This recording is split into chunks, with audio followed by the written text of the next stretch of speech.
Halo semua, karena ada permintaan dari Stefanus Yuda Pramuda untuk membahas tentang pernikahan, jadi saya buatkan video ini. Nah, Stefanus punya 4 pertanyaan, dan keempat pertanyaan ini akan kita jawab sambil jalan. Oke, kita mulai aja ya.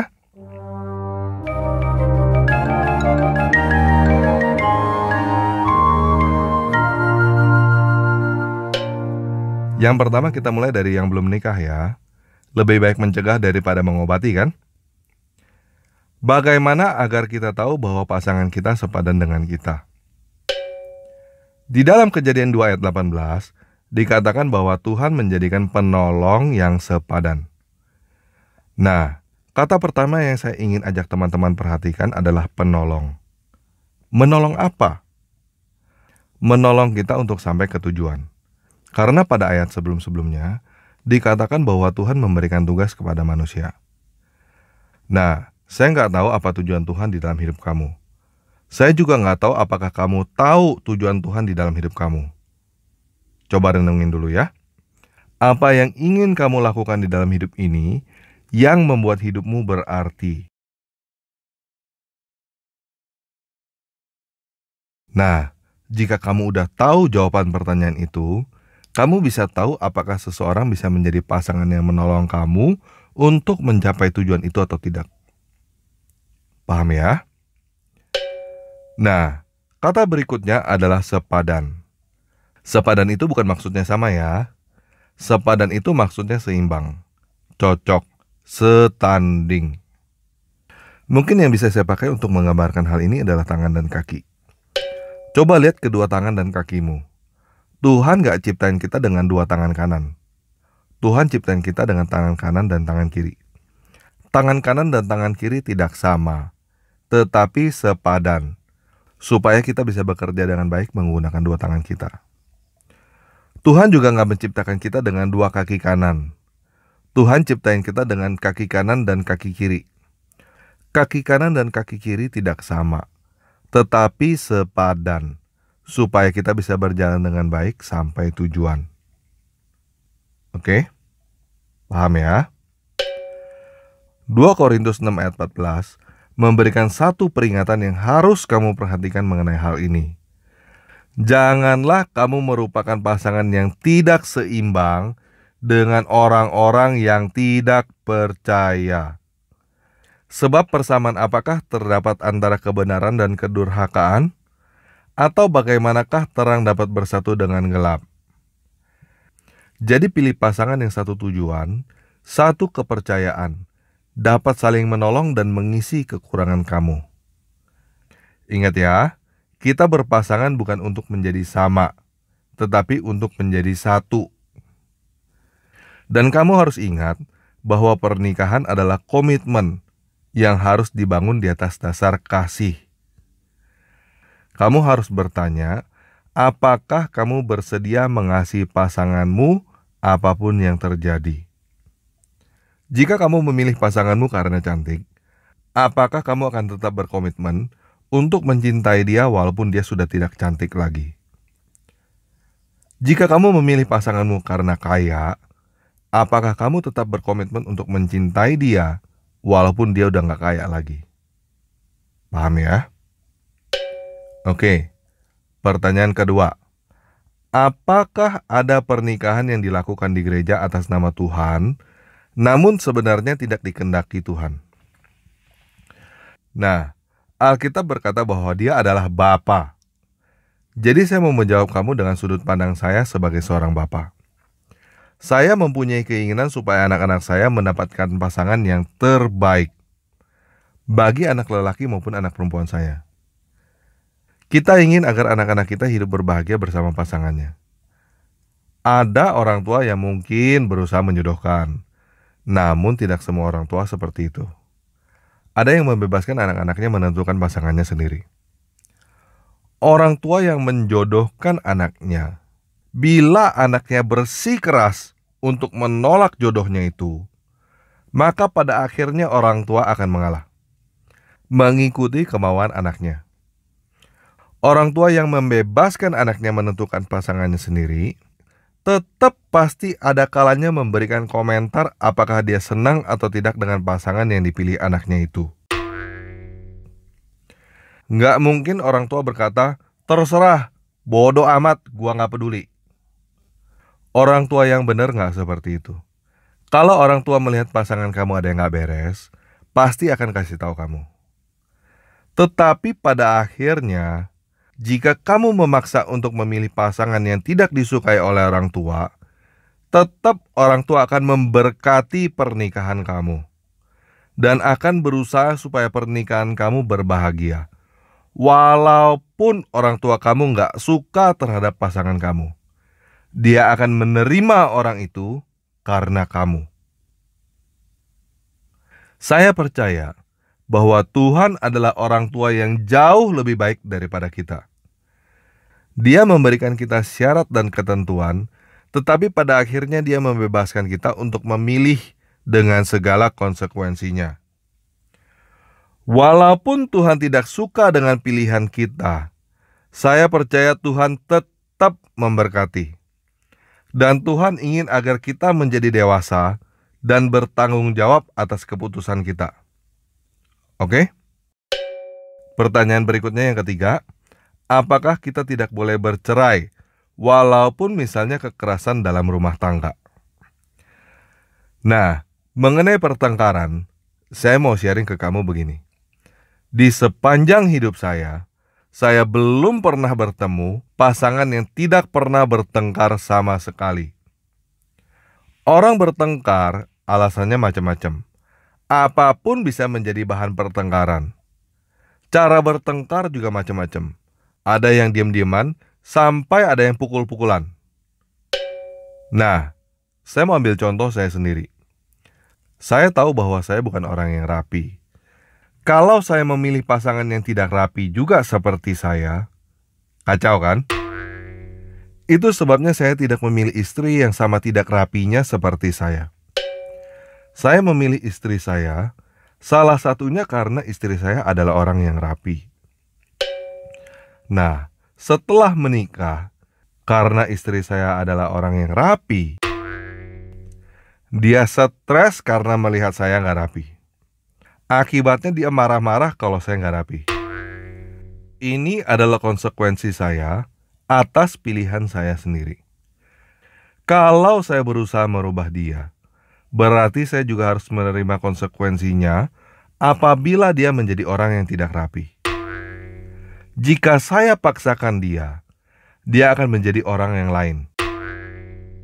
Menjadi orang yang berbeda dengan orang yang dulu saya suka. Apakah akan lebih baik? Belum tentu. Segala sesuatu ada konsekuensinya. Kelebihan seseorang adalah kekurangan dia. Kekurangan seseorang adalah kelebihan dia. Tergantung kita melihatnya dari sudut pandang yang mana. Paham ya? Nah, tadi kita udah bahas bahwa pasangan kita itu sepadan. Salah satu artinya adalah setanding.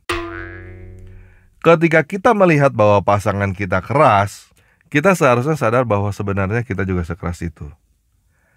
Ketika kita melihat bahwa pasangan kita berbuat salah, kita seharusnya sadar bahwa ada bagian kita di dalam kesalahan itu. Jadi kendala di dalam rumah tangga pasti ada. Tergantung bagaimana kamu memandangnya dan bagaimana cara kamu mengatasinya. Jika tidak sesuai dengan harapan kamu, mungkin cara kamu salah. Atau cara pandang kamu salah. Coba ubah cara pandang kamu. Mengubah cara pandang adalah hal yang termudah yang dapat kita lakukan. Dan itu bisa mengubah segalanya. Contoh, banyak orang yang melihat pasangan lain yang kelihatannya bahagia, mereka berpikir, coba ya pasangan saya seperti orang itu. Nah, itu adalah sudut pandang yang salah. Rumput tetangga kelihatannya lebih hijau. Itu cuman kelihatannya doang. Kenyataannya belum tentu begitu. Dan kamu tidak melihat bagaimana orang itu membuat rumputnya begitu hijau. Kamu nggak lihat bagaimana jerih payah orang itu merawat dan mengusahakan kebunnya. Jadi kalau kamu mau kehidupan kamu lebih baik, kamu harus merawat dan mengusahakannya. Belajar dari orang-orang yang sudah berhasil merawat dan mengusahakan hidupnya. Kamu harus berusaha supaya kehidupanmu lebih baik. Nah, bagaimana kalau kita udah salah pilih pasangan? Atau udah gak ada kesamaan lagi di antara kita dengan pasangan kita? Begini, setiap dari kita pasti ada kalanya merasa salah pilih pasangan dan merasa udah gak ada kesamaan lagi.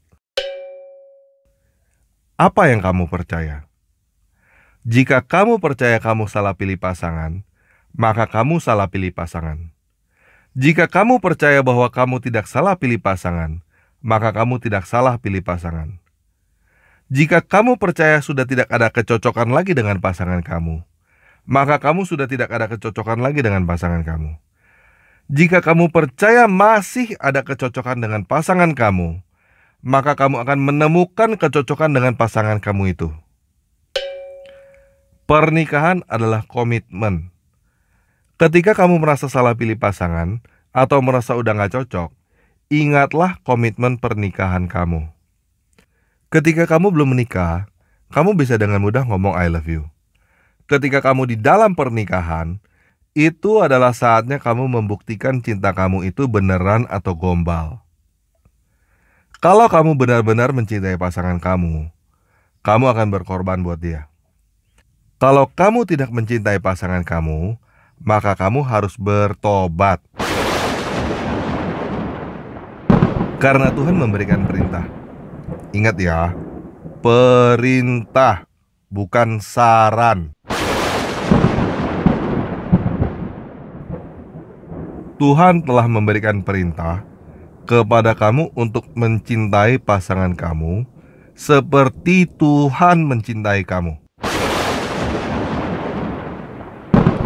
Perintah mencintai pasangan lebih daripada mencintai dirinya sendiri. Karena Tuhan telah memberikan nyawanya untuk kita, berarti kita juga wajib memberikan nyawa kita untuk pasangan kita.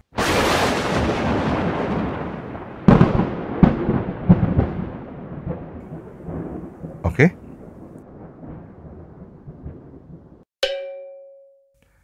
Pertanyaan keempat, kalau kita salah pilih pasangan, misalnya menikah dengan yang tidak seiman, apakah kalau bercerai lalu menikah lagi dengan yang seiman, akan tetap dianggap berzina? Sebelum saya menjawab pertanyaan ini, saya mau mengajak teman-teman membaca Ayub 35 ayat 5-8. Arahkan pandangan kamu ke langit, dan lihatlah. Perhatikan awan-awan yang lebih tinggi daripada kamu. Kalau pelanggaran kamu banyak, apa yang kamu perbuat terhadap dia? Jikalau kamu benar, apa yang kamu berikan kepada dia? Atau apa yang dia terima dari tangan kamu? Hanya orang seperti kamu yang dirugikan oleh kefasikan kamu, dan hanya anak manusia yang diuntungkan oleh kebenaran kamu. Ngerti gak teman-teman maksudnya? Ketika Tuhan berkata jangan berzina, itu bukan buat kepentingan dia. Itu buat kepentingan kamu sendiri. Untuk kebaikan kamu sendiri. Ketika kamu berzina, kamu yang kena penyakit, bukan Tuhan.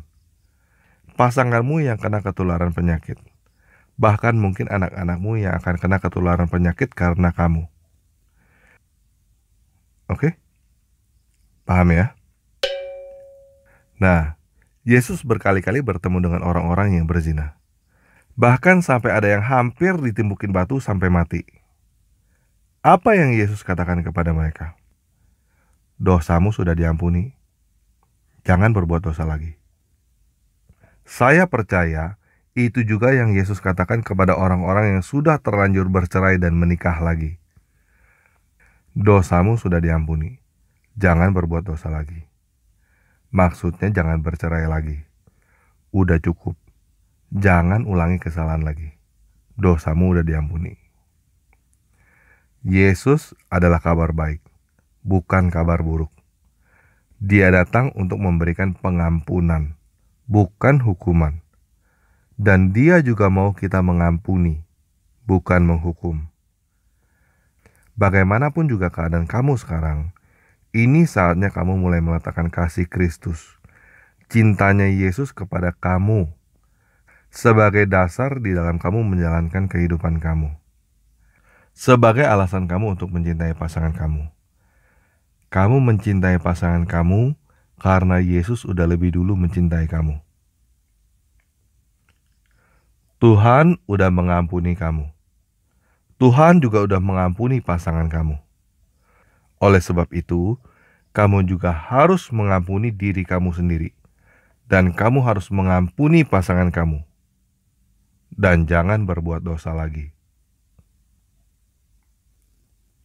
Oke, sekian video kali ini. Yesus Kristus penguasa kita, mencintai kita semua.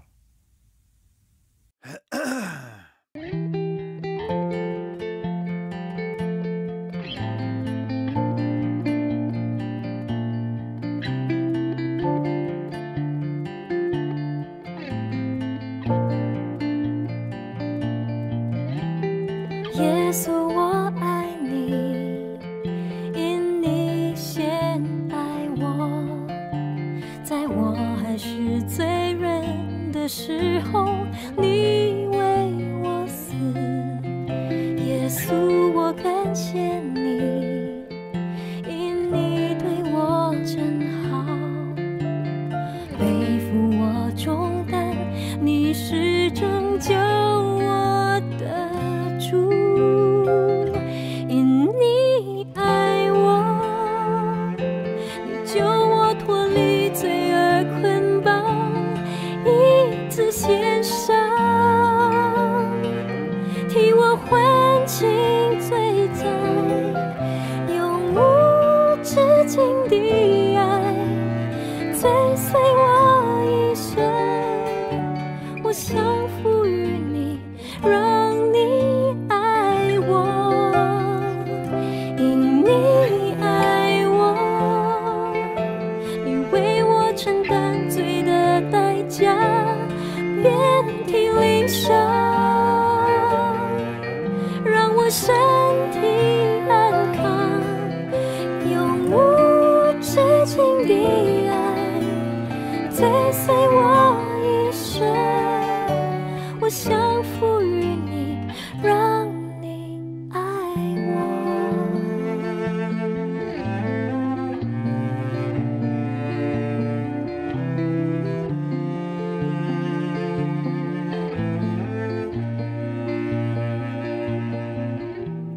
耶稣，我属你，因你救赎我，你的恩惠是可保护，我信靠你。耶稣，我赞美你，因你真心爱我，赐予我洪恩，你的供应引领我。因你爱我，你救我脱离罪恶捆绑，一次献上，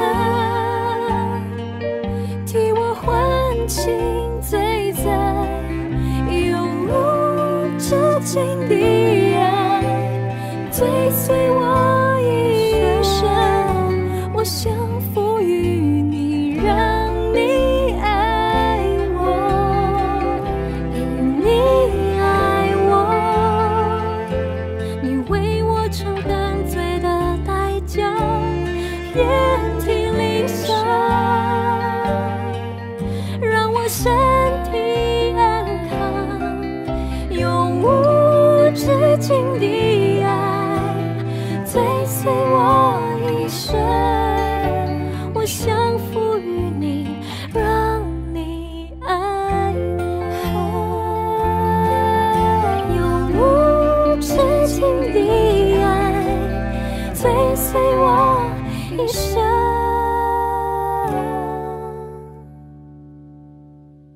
我想